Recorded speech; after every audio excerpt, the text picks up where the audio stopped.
Marcus stood at the edge of his cramped apartment balcony, watching the city sprawl beneath him like a concrete jungle of broken dreams. At 28, he had already tasted failure more times than most people taste success in a lifetime. His reflection in the sliding glass door showed a man who had been beaten down by circumstances, relationships, and his own poor decisions. But something was different tonight. Something had shifted in the depths of his consciousness. The eviction notice crumpled in his back pocket felt like a death sentence, yet it had become his awakening. His girlfriend Sarah had left him 3 weeks ago, taking not just her belongings, but also his confidence and trust in human nature. She had walked out with his business partner, stealing both his heart and his startup idea that he had poured 2 years of his life into developing. Marcus had always been the nice guy, the one who believed in fairness and treating people with kindness. He had been raised by his grandmother after his parents died in a car accident when he was 12. She had taught him to be gentle, to trust others, and to always see the good in people. But where had that gotten him? Betrayed, broke, and broken. That evening, while sorting through his belongings to decide what to sell and what to keep, Marcus discovered an old leather-bound book that his grandmother had left him. He had never bothered to read it before, dismissing it as outdated philosophy. The cover was worn and the title barely visible. The Prince by Machiavelli. As he opened it, a handwritten note fell out in his grandmother's familiar script. "My dear Marcus, when the world shows you its true face, you must learn to wear a mask of your own. Love, Grandma Rose." The irony was not lost on him. The woman who had taught him to be kind had also left him the ultimate guide to strategic thinking and self-preservation. As Marcus began reading that night, he felt something awakening within him. This was not about becoming cruel or evil, but about understanding the harsh realities of human nature and learning to navigate them with intelligence rather than naive hope. The first principle that struck him was Machiavelli's observation that it is better to be feared than loved if you cannot be both. Marcus realized he had spent his entire adult life trying to be loved, seeking approval and validation from everyone around him. This desperate need for acceptance had made him vulnerable to manipulation and betrayal. People had taken advantage of his kindness because they knew he would never retaliate or stand up for himself.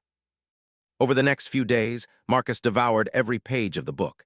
He learned about the importance of strategic thinking, the value of appearing weak while becoming strong, and the necessity of understanding people's true motivations rather than accepting their words at face value. Machiavelli's writings were not about being dishonest, but about being realistic. They were about protecting oneself while building genuine strength and competence. Marcus decided to conduct an experiment. Instead of immediately looking for another job or trying to find a quick fix to his financial problems, he would take time to rebuild himself from the ground up using Machiavelli's principles. He would transform his thinking, his approach to relationships, and his understanding of power dynamics. The first step was learning to observe rather than react. Marcus began spending hours in coffee shops, parks, and public spaces, simply watching how people interacted. He noticed how some individuals commanded respect without saying much, while others talked constantly but were largely ignored. He observed the subtle ways that confident people carried themselves, how they made eye contact, and how they controlled conversations without being obvious about it.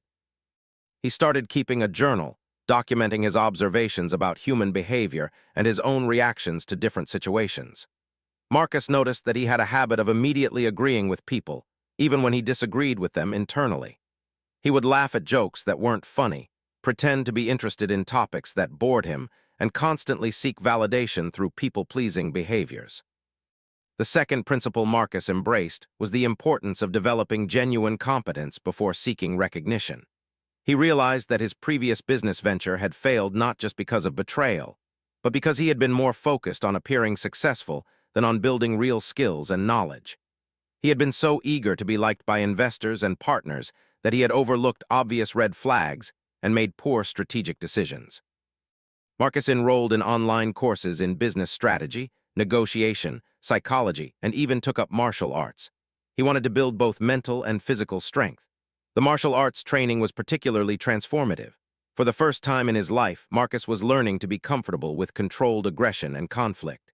He was discovering that strength could be used defensively and that projecting confidence could actually prevent conflicts rather than create them. As weeks passed, Marcus began to notice changes in how people responded to him. When he stopped immediately agreeing with everyone and started asking thoughtful questions instead, people began to take him more seriously. When he stopped laughing at every joke and only smiled when genuinely amused, his reactions carried more weight.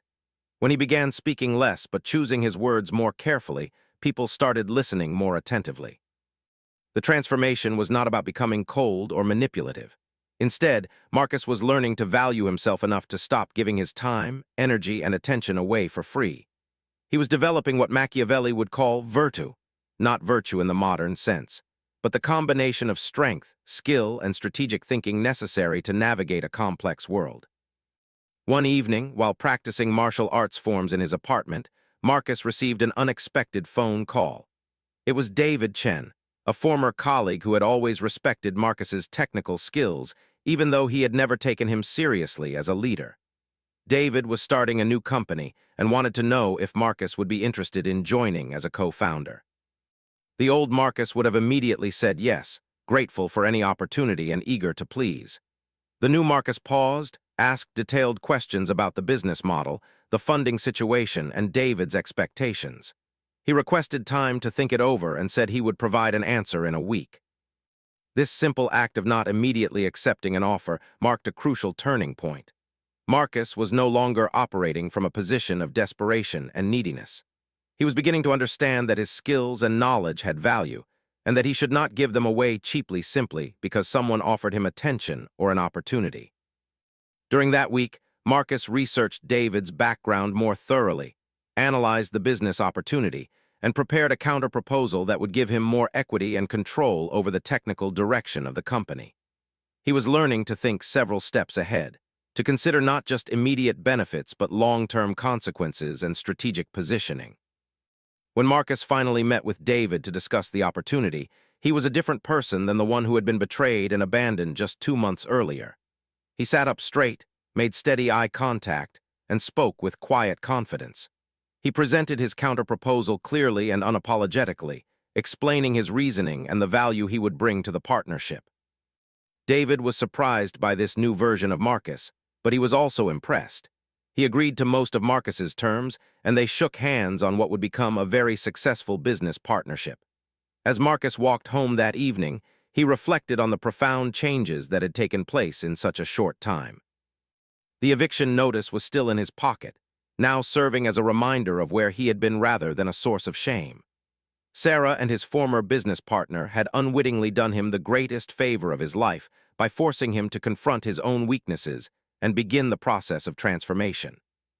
Marcus was beginning to understand that becoming unbreakable was not about avoiding pain or rejection, but about developing the inner strength and strategic thinking necessary to turn setbacks into comebacks. He was learning to see obstacles as opportunities to grow stronger and wiser. That night, as he continued reading Machiavelli by lamplight, Marcus made a commitment to himself. He would never again allow his desire to be liked to override his need to be respected. He would never again give his trust freely without first observing people's actions over time. And he would never again operate from a position of weakness disguised as kindness. The thirst to evolve into an unbreakable man had been awakened, and there was no turning back. Marcus was ready to embrace the next phase of his transformation, armed with ancient wisdom and modern determination. 6 months after his partnership with David Chen began, Marcus found himself sitting in a glass conference room overlooking the Seattle skyline, watching his new business thrive in ways he had never imagined possible. Their software company, focused on artificial intelligence solutions for small businesses, was generating revenue that exceeded their most optimistic projections. But success brought new challenges, and Marcus was about to face his first major test of the principles he had been developing. The morning started like any other, with Marcus reviewing financial reports and user feedback from their latest product release. Their app, which helped small restaurants optimize their inventory and predict customer demand, had gained significant traction in the market. However, when Marcus opened his email, he discovered a message that made his blood run cold. The email was from tech giant Corp, one of the largest software companies in the world, and it was not a congratulatory message. They were claiming that Marcus and David's core algorithm violated 3 of their patents and demanding immediate cessation of all product sales, along with substantial financial compensation for damages. The legal letter was accompanied by evidence that looked damaging and comprehensive. The old Marcus would have panicked. He would have immediately called David in a state of anxiety, perhaps even suggested they comply with the demands to avoid a prolonged legal battle. But the new Marcus had learned to respond rather than react. He sat quietly for several minutes, breathing deeply and analyzing the situation through the lens of strategic thinking. First, he researched Tech Giant Corp's history with patent litigation. What he discovered was illuminating. The company had a pattern of using aggressive patent claims to intimidate smaller competitors, often targeting successful startups just as they were gaining market momentum. Many companies had folded under the pressure, selling their technology to Tech Giant for a fraction of its value rather than fighting expensive legal battles. Marcus realized this was not actually about patent infringement. This was about a larger company trying to eliminate competition through legal intimidation. The timing of the lawsuit was not coincidental. It came just as their product was beginning to threaten Tech Giant's market share in the restaurant technology sector. When David arrived at the office that morning, he was visibly shaken after receiving the same legal notice. He wanted to immediately hire a lawyer and begin negotiating a settlement. "Marcus, we can't fight a company worth billions of dollars," he said, packing around their small office space. "Maybe we should consider their offer to buy our technology. At least we'd walk away with something." This was the moment Marcus had been unconsciously preparing for during months of studying Machiavelli's principles. He could see that David was thinking like a victim, ready to surrender at the first sign of serious opposition. But Marcus had learned to think like a strategist, looking for opportunities within apparent disasters. "David, sit down," Marcus said calmly. "Before we make any decisions, we need to understand what's really happening here." He pulled up his research on Tech Giant's litigation history and showed David the pattern of behavior. "They're not suing us because we violated their patents. They're suing us because we're succeeding." Marcus had learned from Machiavelli that when facing a more powerful enemy, direct confrontation is rarely the best strategy. Instead, one must use intelligence, timing, and indirect approaches to level the playing field. Over the next several hours, Marcus outlined a counter-strategy that surprised even himself with its sophistication. First, instead of immediately hiring an expensive law firm to defend against the patent claims, Marcus suggested they focus on offensive research. He had noticed that several of Tech Giant's own products appeared to use technology that violated patents held by other companies. If they could document these violations, they would have leverage for negotiations. Second, Marcus proposed reaching out to other small companies that had been targeted by Tech Giant's patent litigation strategy. By building a coalition of affected parties, they could share legal costs and present a united front. This approach would transform their individual weakness into collective strength. Third, and most cunningly, Marcus suggested they accelerate their product development and begin filing their own patents based on innovations they had been planning to implement over the next year. This would give them intellectual property assets that Tech Giant might find valuable, creating the possibility of cross-licensing agreements rather than one-sided demands. David was initially skeptical of this aggressive approach, but Marcus had learned the art of persuasion through patient explanation rather than emotional appeals. He presented each element of the strategy with clear logic, potential outcomes, and risk assessments. By the end of the discussion, David was convinced that fighting back was not only possible, but potentially more profitable than surrendering. The implementation of their counter-strategy required Marcus to develop skills he had never needed before. He learned to navigate complex legal research, to build relationships with other business owners who had faced similar challenges, and to communicate with patent attorneys in ways that conserved their limited resources while maximizing strategic outcomes. Marcus also discovered the power of controlled information sharing.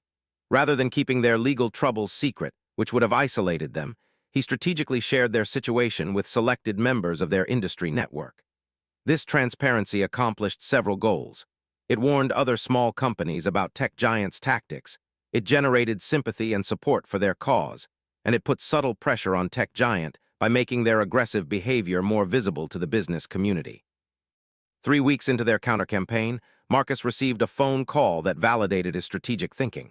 It was from Elena Rodriguez, the CEO of a food service technology company that Tech Giant had targeted 2 years earlier. Elena had ultimately sold her company under pressure, but she had retained detailed documentation of Tech Giant's tactics and was willing to share information that could help Marcus build his case. "I wish I had fought back like you're doing," Elena told him during their phone conversation. "I was so focused on avoiding conflict that I didn't realize I was giving up without exploring my options. What you're doing could change how these bullying tactics work in our industry."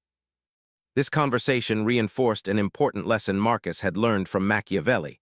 Sometimes the appearance of weakness invites aggression, while the demonstration of strength can prevent larger conflicts. By showing that they were prepared to fight rather than fold, Marcus and David were actually reducing the likelihood of a prolonged legal battle. A month after receiving the initial lawsuit, Marcus's strategy began producing results. Their research had uncovered 3 clear instances where tech giants' own products violated patents held by other companies. More importantly, they had identified a fundamental flaw in tech giants' patent claims against their algorithm. The patents in question were based on technology that was already in the public domain when Tech Giant filed their applications. Marcus arranged a meeting with Tech Giant's legal team, not as a defendant seeking mercy, but as an equal party proposing a mutually beneficial resolution. He had learned from his study of negotiation tactics that the setting and tone of initial meetings often determine their outcomes. Instead of meeting in Tech Giant's imposing corporate headquarters, Marcus suggested a neutral location and proposed that both sides bring technical experts rather than just lawyers. The meeting itself was a masterclass in controlled strength. Marcus presented their findings about Tech Giant's own potential patent violations calmly and professionally, without threats or aggressive language. He simply laid out facts and suggested that both companies might benefit from a cross-licensing agreement that would allow them to focus on innovation rather than litigation. The tech giant representatives had clearly expected Marcus and David to arrive as supplicants seeking leniency. Instead, they found themselves facing prepared opponents who had done their homework and were offering a face-saving alternative to a potentially embarrassing public legal battle. After 2 hours of discussion, Tech Giant's lead attorney requested a recess to consult with their superiors. Marcus knew from studying negotiation psychology that this was often a sign that the opposing party was reconsidering their initial position. Rather than appearing eager or pushy, he simply agreed to reconvene the following week. During that intervening week, Marcus continued building their strategic position. He filed 3 provisional patents based on innovations their team had developed, giving them additional intellectual property assets. He also prepared a detailed timeline showing how Tech Giant's pattern of targeting smaller companies could be documented and potentially reported to regulatory authorities. When they reconvened the following week, Tech Giant proposed exactly what Marcus had been hoping for: a cross-licensing agreement that would allow both companies to use each other's technology in non-competing applications, along with a mutual non-aggression clause regarding future patent disputes. Marcus had successfully transformed what appeared to be a devastating legal threat into a strategic victory. Not only had they avoided paying damages or selling their company, but they had gained access to valuable technology and established themselves as a company that would not be bullied by larger competitors. David was amazed by the outcome. "I never would have believed this was possible when we first got that lawsuit," he told Marcus as they celebrated with their small team. "You completely changed how I think about handling conflict and negotiation." But Marcus understood that this victory was just one step in his ongoing evolution. He had learned that strength without wisdom leads to reckless confrontation, while wisdom without strength leads to victimization. The key was developing both simultaneously and applying them with strategic thinking rather than emotional reactions. That evening, Marcus reflected on how far he had come from the broken man who had been evicted from his apartment less than a year earlier. He was beginning to understand that becoming unbreakable was not about avoiding challenges, but about developing the skills and mindset necessary to transform challenges into opportunities for growth and advancement. The thirst to evolve was becoming a disciplined practice of continuous improvement, strategic thinking, and principled strength. Marcus was ready for whatever challenges the next phase of his journey would bring.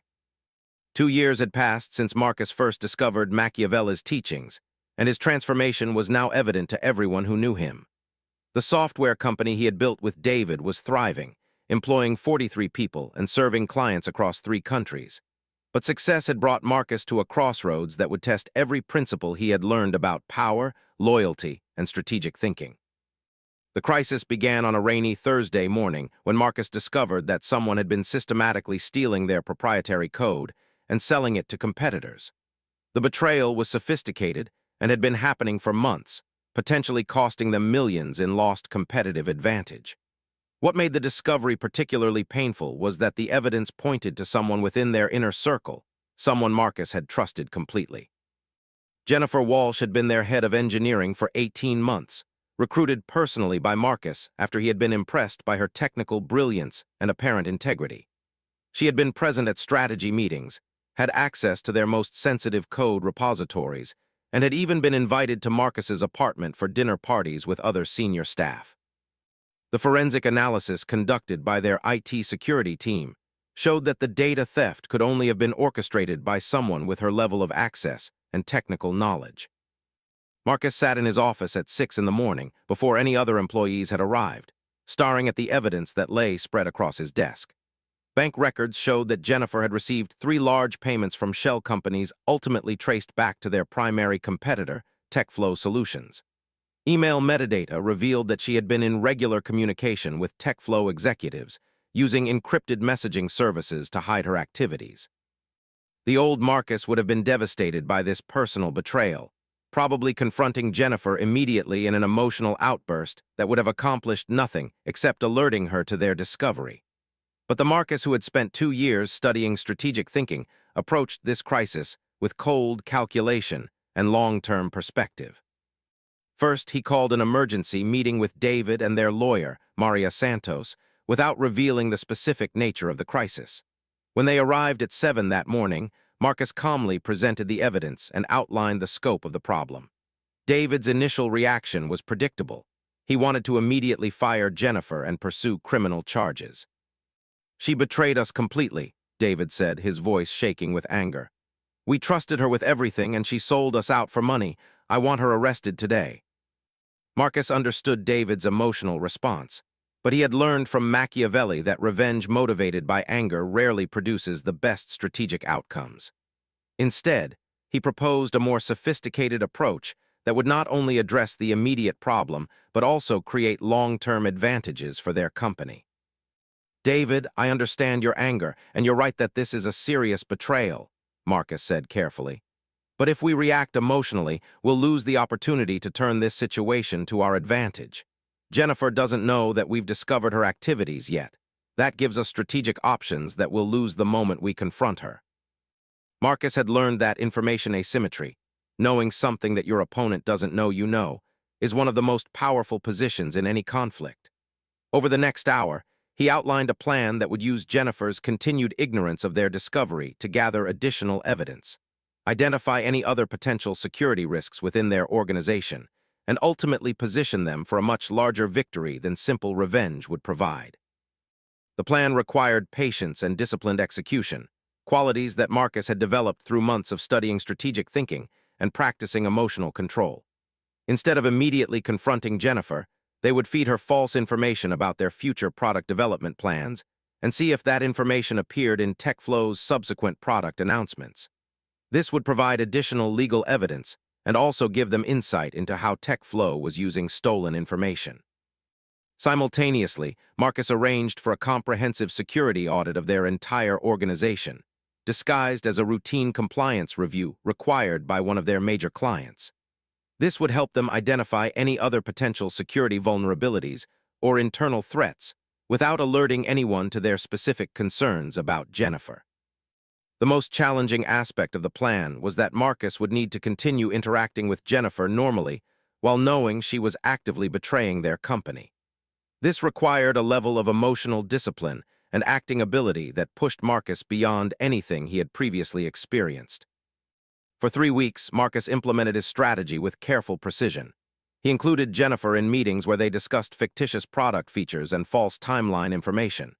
He watched her reactions carefully, nodding when she asked probing questions or seemed particularly interested in specific technical details. He maintained friendly conversations with her, even invited her to a team dinner, all while documenting her continuing betrayal. The psychological challenge was immense. Marcus found himself studying his own reactions and emotions with the same analytical approach he applied to business problems. He realized that his ability to compartmentalize his personal feelings while pursuing strategic objectives was a skill that extended far beyond this particular crisis. During this period, Marcus also began building a legal case that would go far beyond simply firing Jennifer. He worked with Maria Santos to document how TechFlow Solutions had been using their stolen code to accelerate their own product development, potentially violating multiple intellectual property laws and unfair competition statutes.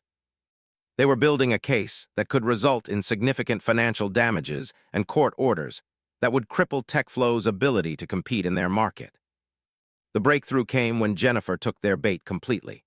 Marcus had mentioned in a team meeting that they were planning to pivot their artificial intelligence algorithms toward healthcare applications, providing specific technical details about their supposed new direction. Within 2 weeks, TechFlow announced a major initiative in healthcare AI that used remarkably similar language and technical approaches to what Marcus had described. This gave them ironclad proof that Jennifer was not just stealing existing code, but actively providing TechFlow with strategic intelligence about their future plans. It also demonstrated that TechFlow was making major business decisions based on stolen information, which significantly strengthened their legal position. Marcus scheduled a meeting with Jennifer for a Friday afternoon, ostensibly to discuss her performance review and potential promotion.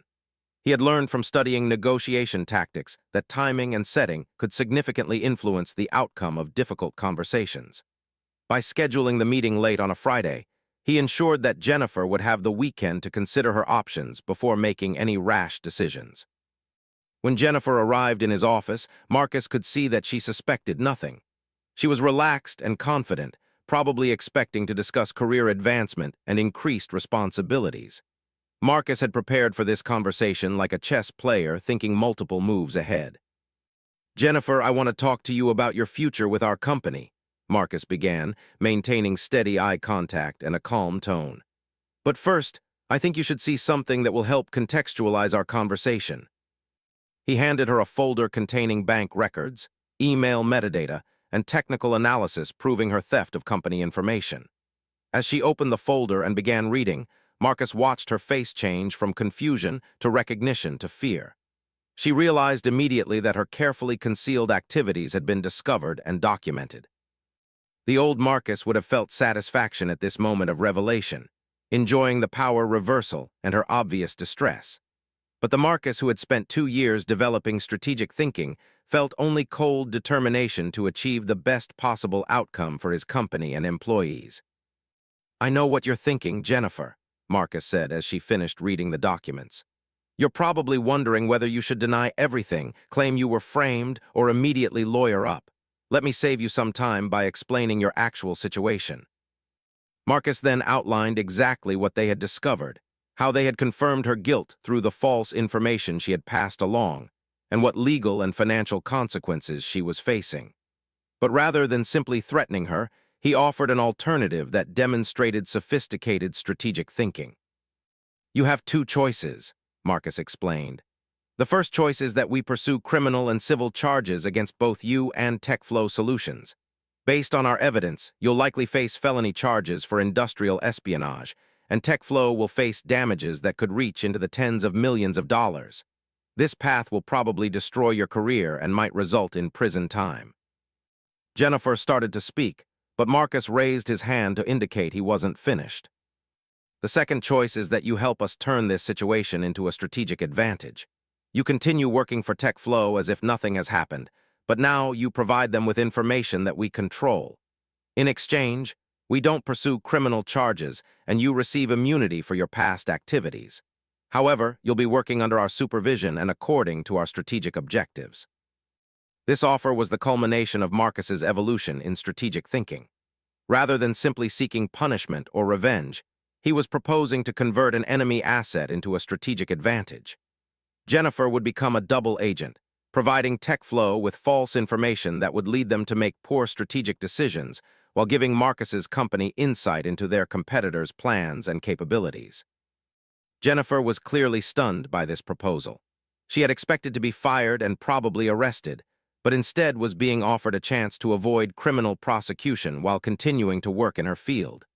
However, she would now be working for Marcus rather than against him, and any future betrayal would result in immediate prosecution with even stronger evidence.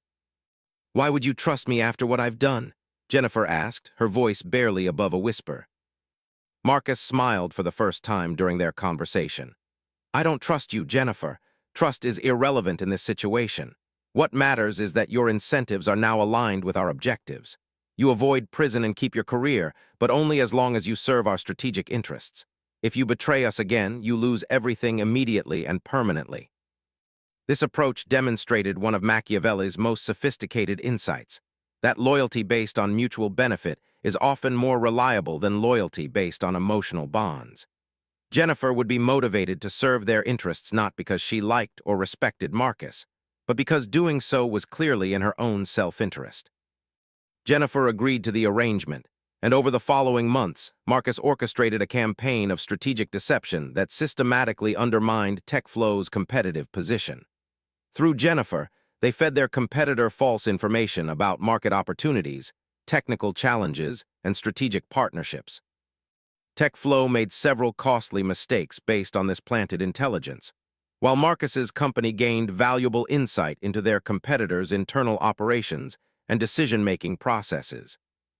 6 months later, TechFlow Solutions was struggling with product failures and missed market opportunities, while Marcus's company had strengthened its market position significantly.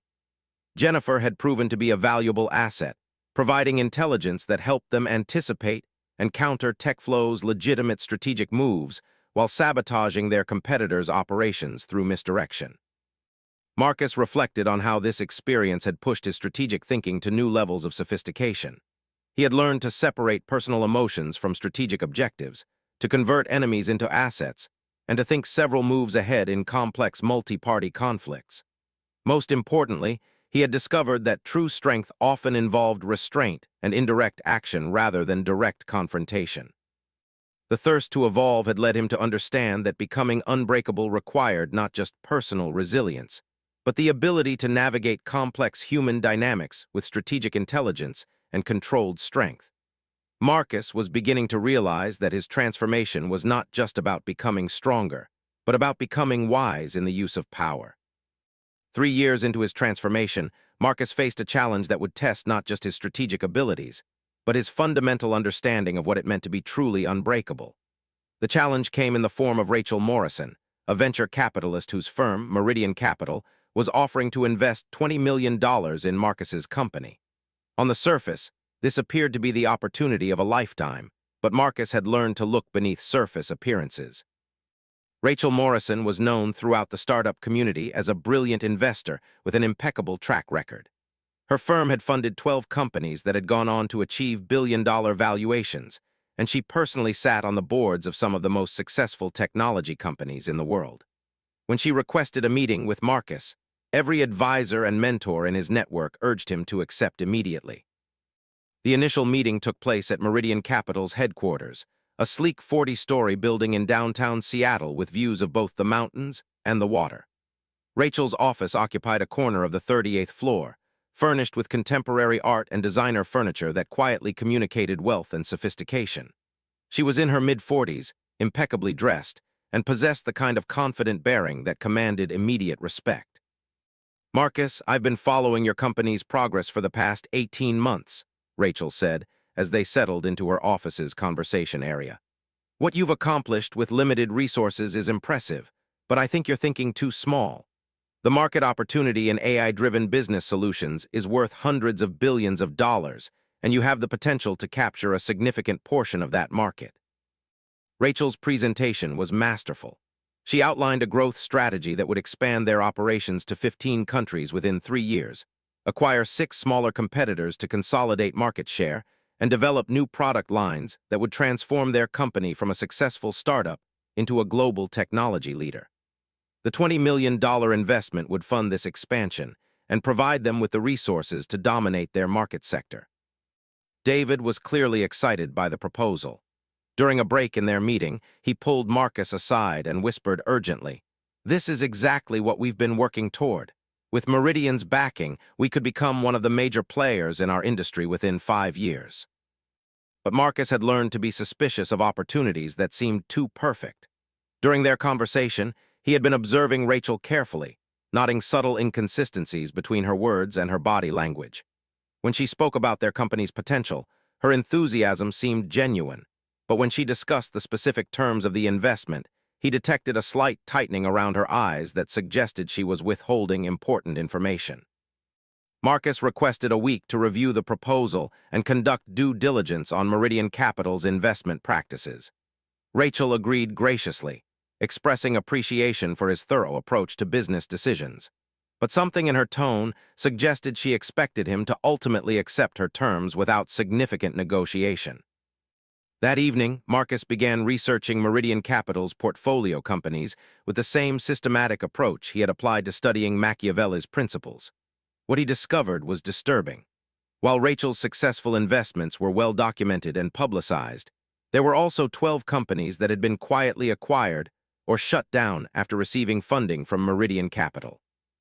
Marcus contacted the founders of 3 of these failed companies, presenting himself as an entrepreneur considering investment from Meridian Capital and seeking advice from experienced founders. The conversations that followed were revelatory and deeply concerning. Thomas Chen, founder of a failed logistics optimization company, painted a picture of Meridian's investment strategy that was completely different from what Rachel had presented. They seemed supportive during the initial investment phase, Thomas explained during their phone conversation. But once they had board control, everything changed. They pushed for rapid expansion that depleted our cash reserves, forced us to hire expensive executives from their network of contacts, and ultimately diluted our equity to almost nothing before orchestrating a sale to one of their larger portfolio companies. Similar stories emerged from the other founders Marcus contacted. Meridian Capital's approach appeared to be deliberately predatory. They would identify successful smaller companies, invest enough money to gain board control, then systematically extract value while appearing to support growth and development. Marcus realized that accepting Meridian's investment might provide short-term capital, but would likely result in the loss of control over the company he had built. Rachel Morrison was not offering partnership. She was proposing a sophisticated form of acquisition disguised as investment. This discovery presented Marcus with one of the most complex strategic challenges he had faced. Simply declining Meridian's investment would be straightforward, but it would also signal that he had uncovered their true intentions, potentially making them an enemy rather than just a rejected investor. Meridian Capital had significant influence in the venture capital community and could make it difficult for Marcus to raise funding from other sources. Marcus decided to approach this challenge using a principle he had learned from studying Machiavelli's writings. When facing a more powerful opponent, one must appear weak while actually becoming stronger. He would continue engaging with Meridian Capital as if he were seriously considering their investment, while simultaneously building alternative options and strategic alliances. Over the next several weeks, Marcus orchestrated a complex campaign of misdirection and strategic positioning. He scheduled regular meetings with Rachel Morrison, asking detailed questions about their growth strategy and appearing genuinely interested in their proposal.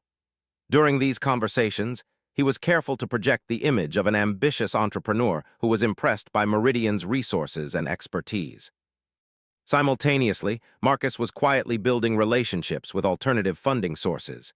He reached out to family offices, strategic corporate investors, and smaller venture capital firms that had different investment philosophies from Meridian Capital. Rather than simply seeking money, Marcus was looking for investors who would genuinely support their company's growth without demanding controlling interest. Marcus also began implementing defensive strategies to protect his company's value and independence regardless of which investment path he ultimately chose. He established employee stock ownership programs that would make it difficult for any investor to gain complete control without the support of key team members. He diversified their client base to reduce dependence on any single market sector, making the company less vulnerable to strategic manipulation. Most importantly, Marcus began documenting Meridian Capital's predatory investment practices with the intention of eventually exposing them to the broader startup community. He was building a case that could protect other entrepreneurs from falling victim to similar tactics while also creating leverage that might deter Meridian from retaliating against his company. The breakthrough in Marcus's strategy came when he was introduced to Elena Vasquez, the managing partner of Catalyst Ventures, a mid-sized investment firm with a reputation for long-term partnerships with their portfolio companies. Elena's approach to investment was fundamentally different from Rachel's. She focused on building sustainable businesses rather than engineering rapid exits. During their initial meeting, Marcus was honest about his situation with Meridian Capital, explaining his concerns about their investment practices and his desire to find partners who would support genuine growth rather than financial engineering. Elena appreciated his transparency and shared her own experiences with predatory investors in the venture capital industry. What you're describing about Meridian's approach is unfortunately common among some of the larger firms, Elena explained. They've discovered that they can generate impressive returns by essentially acquiring successful companies through investment agreements that appear beneficial but actually transfer control and value to the investors.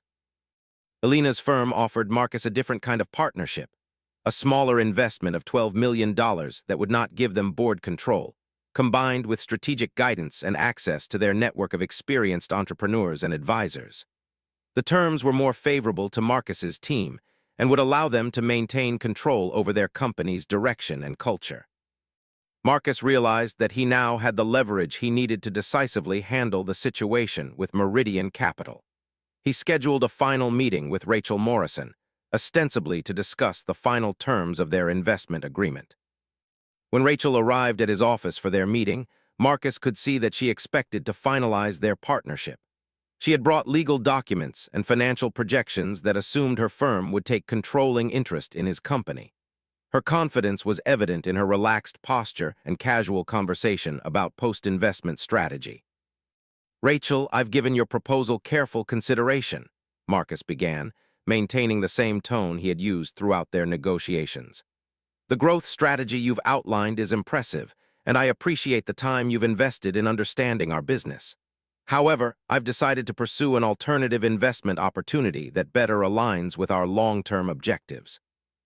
Rachel's expression shifted immediately from confidence to surprise, and then to barely controlled irritation. "Marcus, I think you may be making a mistake. The market opportunity we've identified requires substantial capital and strategic expertise. I'm not sure you'll find another investor willing to commit at the level we're offering." This response revealed exactly what Marcus had suspected about Rachel's true intentions. Rather than expressing disappointment about a missed opportunity or offering to modify their terms to make them more attractive, she was immediately threatening him with the implicit message that declining her offer would limit his future options. Marcus had learned from studying negotiation psychology that threats often reveal weakness rather than strength. Rachel's reaction suggested that Meridian Capital needed to acquire his company more than his company needed their investment. This insight gave him confidence to respond with controlled strength. "I appreciate your concern about my decision," Marcus replied calmly. "But I've identified an investor whose approach to partnership aligns more closely with our company culture and growth strategy. I'm confident that this alternative will serve our long-term interests more effectively." Marcus did not mention Catalyst Ventures by name, nor did he provide details about their alternative investment offer. He had learned that information asymmetry was a powerful tool in any negotiation, and maintaining some mystery about his alternatives would prevent Rachel from attempting to interfere with his new partnership. Rachel made one final attempt to change his mind, offering to modify some terms of their original proposal, and suggesting that Marcus might be overestimating his company's attractiveness to other investors. But Marcus had already made his decision, and he politely but firmly declined to continue their discussions. After Rachel left his office, Marcus reflected on how this experience had tested every aspect of his transformation over the past 3 years. He had successfully identified a sophisticated threat disguised as an opportunity, built alternative options while maintaining strategic deception, and ultimately turned down a larger offer in favor of a partnership that better served his long-term objectives. The partnership with Catalyst Ventures proved to be exactly what Marcus had hoped for. With their support, his company expanded into new markets and developed innovative products without sacrificing the culture and values that had made them successful. Elena Vasquez became a trusted advisor who provided guidance without attempting to control their strategic decisions. 6 months after declining Meridian Capital's investment, Marcus learned that Rachel Morrison's firm had successfully acquired two other technology companies using the same tactics they had attempted with his company.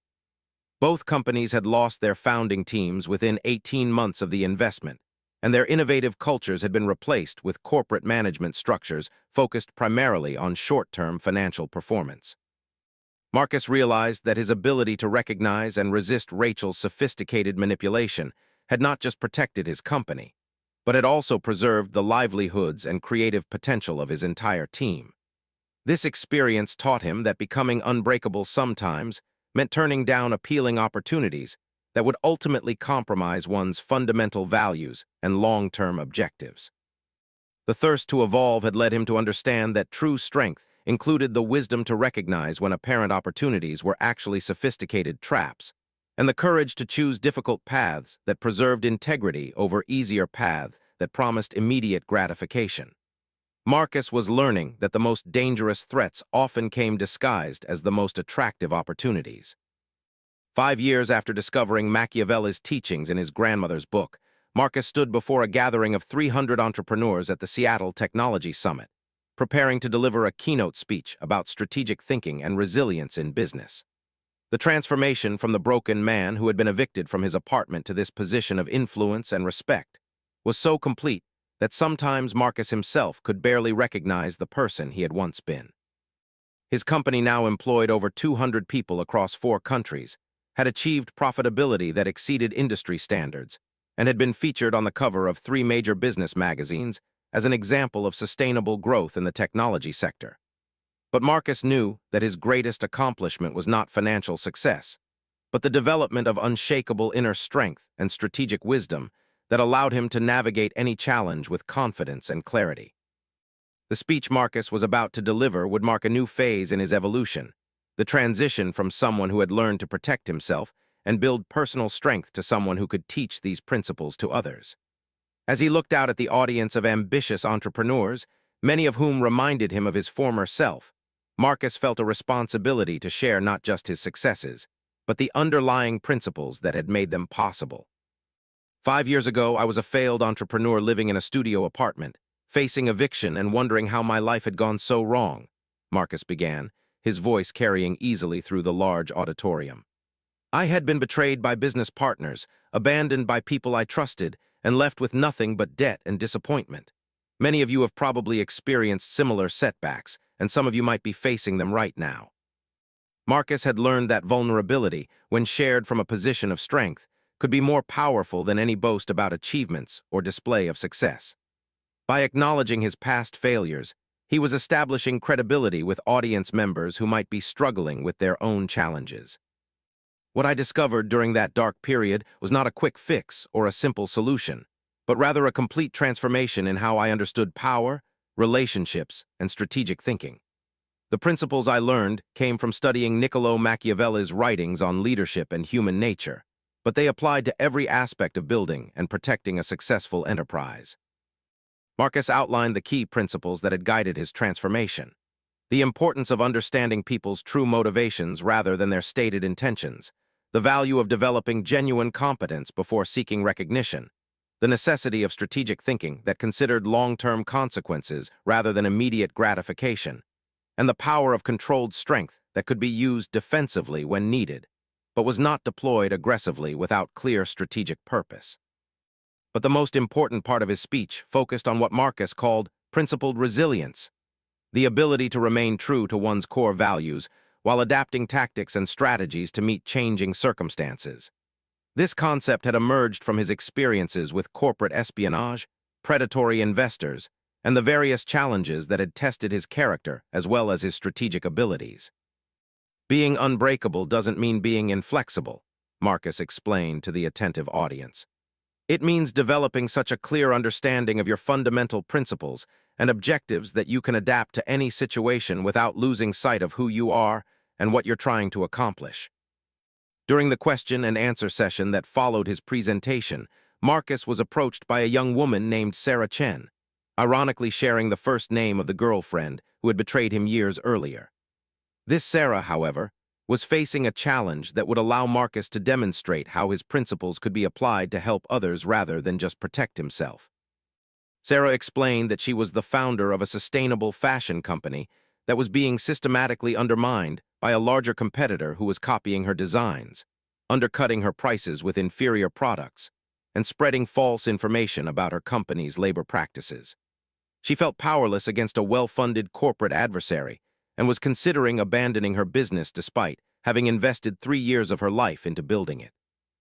Marcus recognized immediately that Sarah was facing the same kind of sophisticated competition that he had encountered with tech giant Corp and Meridian Capital. But her situation was complicated by the fact that her company was built around ethical principles that limited some of the strategic options that might be available to a purely profit-driven enterprise. Sarah, the first thing you need to understand is that your principles are not a weakness in this situation. They're actually your greatest strategic advantage, Marcus told her during their conversation after his speech. Your competitor is attacking you because they recognize that your authentic commitment to sustainability and ethical practices threatens their market position. They're trying to neutralize you by forcing you to compete on their terms rather than your own. Over the following weeks, Marcus worked with Sarah to develop a strategic response that leveraged her authentic values rather than abandoning them. They created a campaign that documented her company's genuine ethical practices while simultaneously exposing her competitors' misleading marketing claims about their own sustainability efforts. Rather than trying to compete on price against a larger company with economy of scale advantages, Sarah's company began emphasizing the true cost of fast fashion and the long-term value of sustainably produced clothing. They built partnerships with environmental organizations and ethical consumer groups that helped amplify their message, and created a community of customers who valued authenticity over convenience. Most importantly, Marcus taught Sarah to think strategically about timing and positioning. Instead of reacting defensively to each attack from her competitor, she began proactively setting the terms of competition by introducing new products and initiatives that highlighted the differences between her company's values and those of her adversary. The campaign was successful beyond what either Marcus or Sarah had initially imagined possible. Within 6 months, Sarah's company had not only recovered from the competitive pressure, but had actually gained market share as consumers became more aware of the ethical issues involved in fashion production. Her competitor, meanwhile, faced increased scrutiny about their labor practices and environmental impact, ultimately withdrawing several misleading marketing campaigns and reducing their aggressive tactics against smaller competitors. This experience taught Marcus an important lesson about the evolution from personal resilience to leadership and mentorship. The principles that had protected him and built his strength could also be used to empower others and create positive change in the broader business community. Marcus began dedicating more of his time to mentoring other entrepreneurs who were facing strategic challenges.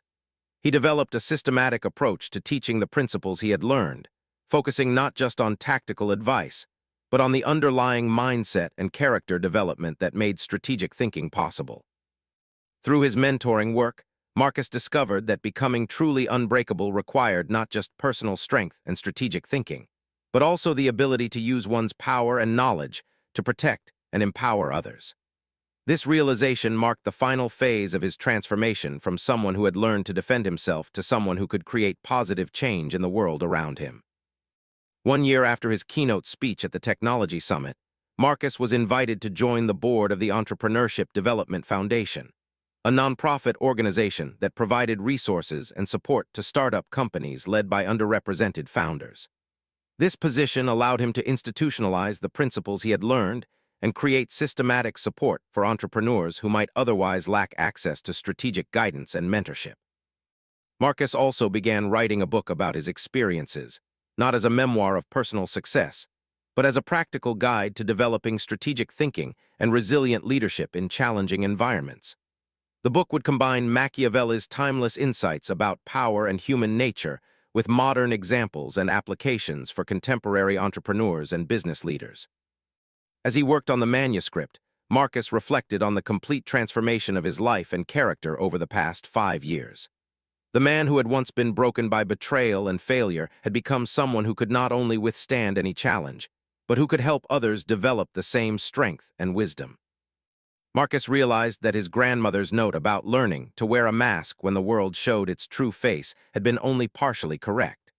The complete truth was that one must first understand the world's true face, then develop the strength to engage with it honestly while maintaining one's own integrity and principles. The thirst to evolve had ultimately led Marcus to understand that becoming unbreakable was not an endpoint, but an ongoing process of growth, learning, and service to others. True strength came not from the ability to destroy one's enemies, but from the wisdom to transform conflicts into opportunities for mutual benefit, and the character to use one's power in service of something greater than personal success. Standing in his office late one evening, looking out at the city lights that stretched to the horizon, Marcus opened the leather-bound copy of Machiavelli's The Prince that had started his journey. His grandmother's handwritten note was still tucked between the pages, but now Marcus understood it differently than he had 5 years earlier. The mask his grandmother had written about was not a disguise meant to deceive others, but rather the disciplined presentation of strength and strategic thinking that allowed one to engage with the world's complexities without being broken by them. It was the difference between naive vulnerability and principled resilience, between reactive emotion and strategic response. Marcus closed the book and placed it back on the shelf next to the published business guides, leadership manuals, and strategic thinking texts that now formed his library. But that original volume remained the most important, not because it contained the most sophisticated ideas, but because it had arrived at exactly the moment when he was ready to receive its teachings. The thirst to evolve into an unbreakable man had been satisfied, but Marcus understood that this was not an ending. It was the beginning of a new phase of growth, leadership, and service that would define the rest of his life. He had learned to be unbreakable not for its own sake, but so that he could use his strength to build something meaningful and lasting in the world. The transformation was complete, but the evolution would continue forever.